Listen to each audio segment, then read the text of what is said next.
This is Bob Maloney from MyMMAnews.com, and coming up this week, we have Art of War Cage Fighting 26 in Lebanon, Pennsylvania, and my guest tonight is Sergeant Dylan Beever. Dylan is having his third amateur fight, and let me say before we get any details, let me greet my man Dylan. Dylan is an active member of the Marines. He's a sergeant now, and as always, I always thank him for his service, and I'm happy to see him getting in there again. Dylan, how you feeling? You've had your third camp now. How you feeling? What's going on in your stomach? What's your emotions telling you? We're feeling good. Nothing too wild, nothing too crazy. It's calm. It's not like a nervous wreck or anything like that. We're just ready to go and get in there. It's just been a long camp waiting, and a lot of weekends and ups and downs and all that kind of stuff that comes with it. It's been a grueling camp. It's been a rough one, but we've been getting there. So. Well, listen, your first fight, you came out, you were really successful, and of course, anytime you have your first fight, everybody loves you, tells you how great you are. It's just a great feeling. And then your last fight, you went in against the guy who has more experience than you, and Eric Bites, who's really a tough dude. I think he has a really bright future, as I do you. And he tapped you out. Talk to me a little bit about what you've learned from that fight, or what you and your coaches talk about moving forward, putting that in the past, and how did you guys attack that loss?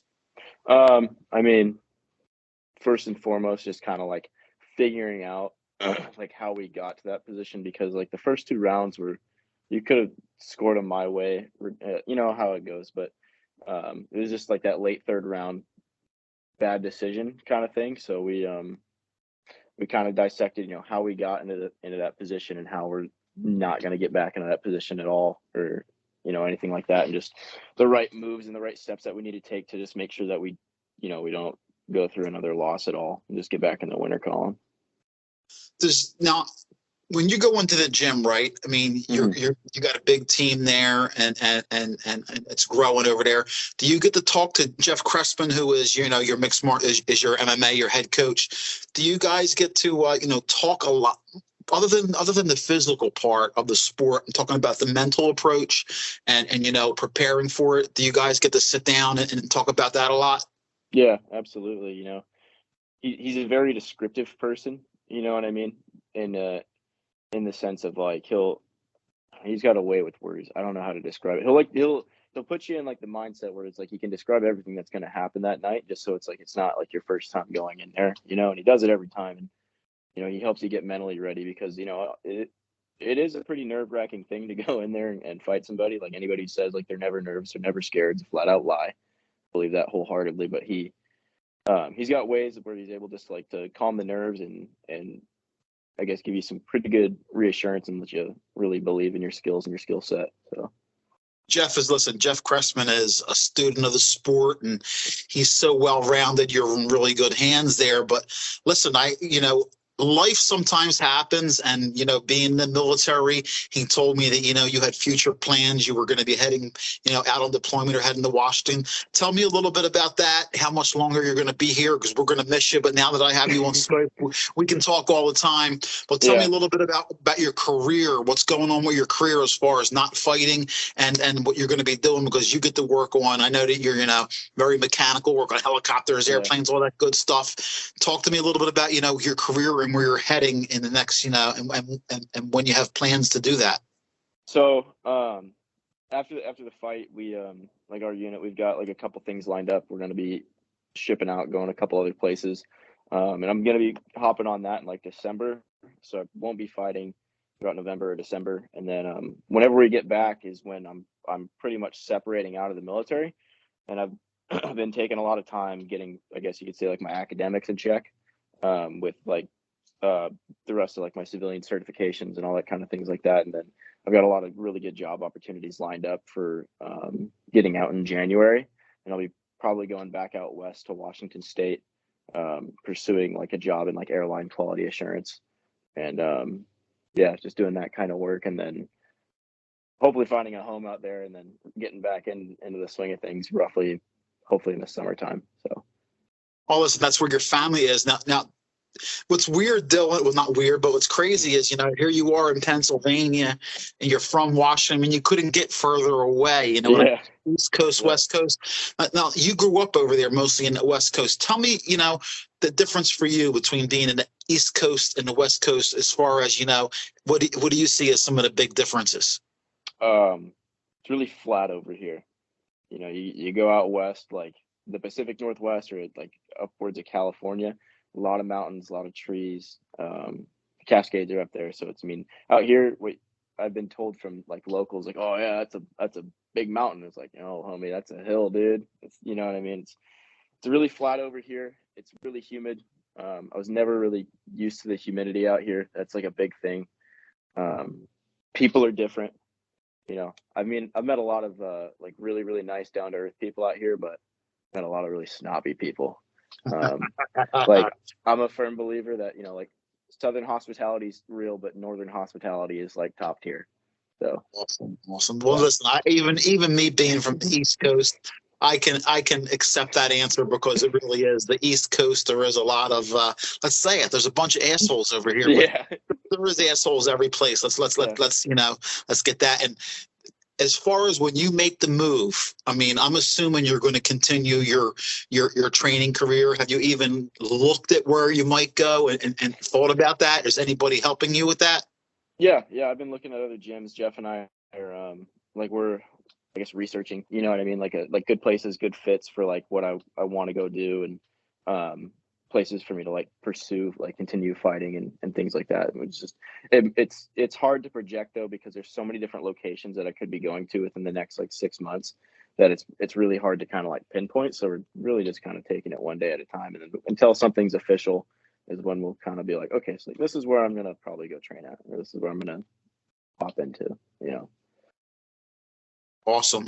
I'm very happy. Listen, like I said, sometimes life takes you in different directions, and I'm just happy that you're able to, continue working towards your goal of becoming a professional fighter, along with your other career, which is awesome. I'm a lot of young guys. I mean, Dylan, I'm sure you see it, even though you've only been in a short period of time, you really need to have that other career path than just being a professional fighter, because it's like saying you're going to be a professional baseball player. Don't get me wrong, guys chase their dreams, but you being in the military, I think you probably have much more of a grip of reality than a lot of the young men who were your age who were involved in the sport. Because listen, when you've been in the Marines for 4 years, you're just naturally going to become more educated, more worldly, because you're seeing things that other guys that are growing up around here, they're not seeing. You've seen probably some ugly things and some crazy things, and tell me a little bit about your military. You feel that way, that it's kind of like showing you some things that other guys haven't seen? Yeah, I mean, like, so like I enlisted when I was 18 years old, so is a lot of the people my age, from like you could say 18 to about 23, 24, 25. That's usually from the time where it's like they'll either take like the 2 years, 1 year off of school and go to college, or like they'll go to college, and like that's like that time frame of like when they're kind of on their own but not really. And so it's like you have that age from like 24 to like 26 is where they're like truly on their own and they have a job because they're out of school, right? So it's, you got to think, I kind of jumped past that a little bit, and that's how the majority of the military is. Like you go through boot camp, whatever, but the moment you get thrown into the barracks, like you're in the fleet, you're living on your own, you're away from home.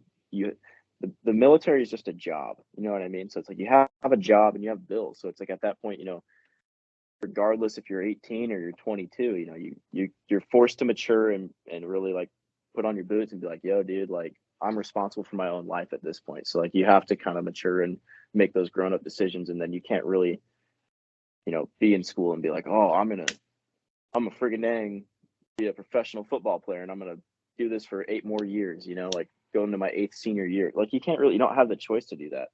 So you get a good grip of reality while you're in at a younger age. And listen, it also helps that you landed in a place that has some really great coaches, not just the sport, but good people as far as wanting you to succeed and trying to help guide you. let's talk about your fight, okay? Alex Kubatik, who you said we don't know much about. We believe it's his debut. He's a purple belt in jiu-jitsu, so I think it would probably be a mistake to go in there and just say, "Oh, this guy is just a jiu-jitsu guy. He probably wants to take me down." Maybe he does. Yeah.